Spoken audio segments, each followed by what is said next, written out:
오늘은 저 멀리 핀란드 헬싱키에 있는 아주 작은 식당으로 한번 떠나보려고 합니다. 거기서 갓 지은 주먹밥 하나가 어떻게 텅 빈 마음을 가득 채우고 전혀 몰랐던 사람들을 하나로 연결하는지, 영화 카모메 식당이 우리에게 건네는 아주 따뜻한 위로의 레시피, 지금부터 함께 살펴보겠습니다. 혹시 이런 경험 없으세요? SNS를 열면 친구는 수백 명인데 정작 속마음 털어놓을 곳 하나 없어서 텅 빈 것 같은 느낌이 드는 거예요. 우리는 역사상 그 어느 때보다 더 많이, 더 쉽게 연결된 세상에 살고 있잖아요. 그런데 이상하게도 동시에 가장 외로운 시대를 살고 있는 것 같아요. 바로 이 역설적인 질문에서 오늘 이야기를 한번 시작해보죠. 네, 바로 이 현대 사회의 아이러니를요, 영화 카모메 식당이라는 현미경을 통해서 아주 섬세하게 들여다보려고 합니다. 자, 그렇다면 카모메 식당은 이 지독한 고독에 대해서 어떤 해답을 내놓을까요? 그 첫 번째 열쇠는 정말 의외로 우리에게 가장 익숙하고 또 가장 원초적인 것, 바로 음식에 있습니다. 영화는 이렇게 말하는 것 같아요.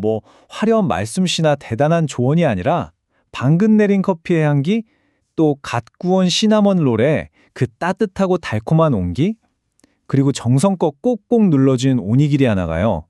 때로는 그 어떤 말보다 더 깊은 위로와 소통을 만들어낸다고요. 이게 그냥 배만 채우는 게 아니라는 거죠. 커피 향을 이렇게 맡고 빵의 온기를 손으로 느끼는 바로 그 순간.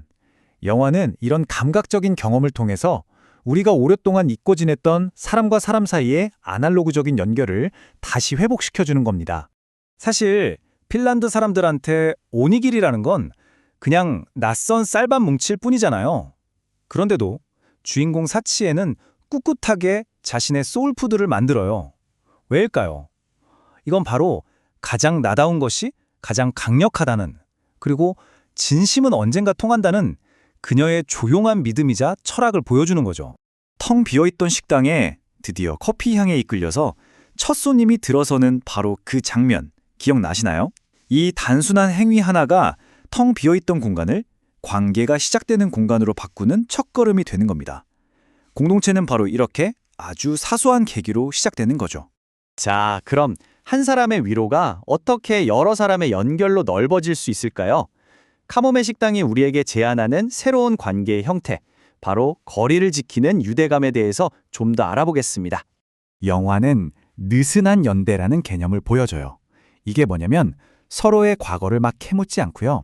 적당한 거리를 딱 유지해요. 그러면서도 도움이 필요할 땐 기꺼이 곁을 내어주는 거죠. 어쩌면 이게 너무 과도한 관계로 지쳐버린 우리 현대인들에게 가장 필요한 관계의 처방전이 아닐까 싶어요. 그러니까 카모메 식당에 모인 사람들은 혈연이나 지연처럼 어떤 의무감으로 묶여있는 게 아니에요. 그냥 우연히 만났고 또 같은 취향을 공유할 뿐이죠. 서로의 사적인 영역은 철저히 존중하면서요. 모든 걸 다 공유해야 한다는 부담감에서 완전히 해방된 아주 건강한 관계라고 할 수 있겠습니다.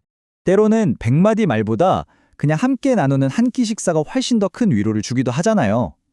남편에게 버림받은 리사가 자신의 슬픔을 구구절절 설명하지 않아도 그냥 다 같이 식탁에 앉아있는 것만으로도 위로를 받는 것처럼요. 영화는 진정한 공감이라는 게 꼭 말이 많아야만 가능한 건 아니라고, 침묵 속에서도 충분히 이루어질 수 있다는 걸 보여줍니다. 카모메 식당의 매력은 단순히 음식이나 사람에만 있는 게 아니에요. 그 공간 전체를 감싸고 있는 느림의 미학이야말로 끊임없이 우리를 재촉하는 이 세상에 던지는 가장 우아한 저항이라고 할 수 있습니다. 네, 바로 이 문구가 영화의 핵심을 정확히 꿰뚫고 있죠. 어떤 극적인 사건 없이 그냥 잔잔하게 흘러가는 영화의 리듬, 또 거의 움직이지 않는 정적인 카메라, 이 모든 게 효율과 생산성, 속도만을 최고로 여기는 이 시대에 대한 의도적인 저항인 셈입니다. 손님이 단 한 명도 없어도 매일 식기를 반짝반짝 닦고 조급해하지 않으면서 묵묵히 자기 자리를 지키는 사치의 모습을 보세요. 당장 눈에 보이는 결과는 없지만 그녀는 알고 있는 거예요. 이런 정성과 기다림이 차곡차곡 쌓일 때 비로소 사람의 마음이 움직인다는 것을요. 우리는 종종 더 높은 곳으로, 더 큰 성공을 향해서 달려가야 한다고 강요받잖아요.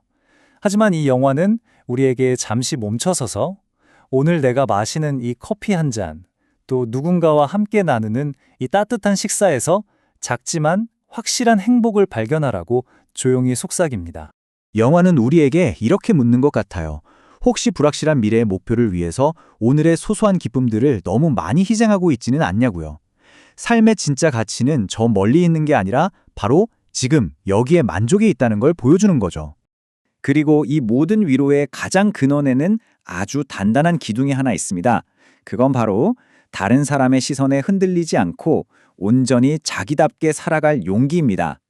텅 빈 식당 안에서도 전혀 조급해하지 않는 사치의 모습은 마치 한 그루의 큰 나무 같아요. 외부의 시선이라는 바람에 흔들리지 않고 자신의 뿌리를 이렇게 단단히 내리고 있으니까요. 비로소 다른 사람들이 와서 편히 쉬어갈 수 있는 그늘을 만들어줄 수 있는 거죠.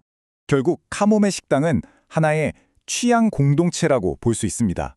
사치에가 만드는 오니기리의 그 맛과 철학에 공감하는 사람들이 자연스럽게 모여든 거니까요. 영화는 마치 이렇게 말하는 것 같습니다. 당신만의 고유한 색깔, 당신만의 취향을 시키세요. 그러면 당신과 같은 색을 사랑하는 사람들이 당신 곁으로 모여들 겁니다. 라고요. 그 과정은 생각보다 간단합니다. 낯선 사람에게 기꺼이 문을 열어주고 진심이 담긴 음식을 함께 나누는 거예요. 그러면 어느새 너와 나 사이에 있던 보이지 않던 벽이 스르르 허물어지면서 새로운 우리가 탄생하는 마법 같은 순간을 맞이하게 되는 거죠. 자, 그렇다면 카모메 식당이 오늘 우리에게 남긴 선물은 과연 무엇일까요? 이 작은 식당은 지친 우리에게 이렇게나 다정한 위로와 지혜를 건네고 있습니다. 우리는 종종 인생의 의미를 저 멀리 보이는 산 정상에서만 찾으려고 애쓰곤 하죠. 하지만 이 영화는 진짜 보물은 바로 우리 발밑, 우리의 소박한 일상과 관계 속에 숨겨져 있다는 사실을 아주 따뜻하게 일깨워줍니다. 그래서 영화는 마지막으로 우리 각자에 대해 이 질문을 남깁니다. 여러분의 삶 속 카모메 식당은 어디에 있나요? 꼭 어떤 특별한 장소가 아니어도 좋아요. 나에게 소박한 위로와 진정한 연결을 선물하는 사람, 혹은 온전히 나 자신으로 있을 수 있는 그 시간. 당신의 오니기리는 무엇인지 오늘 한 번쯤 생각해보는 건 어떨까요?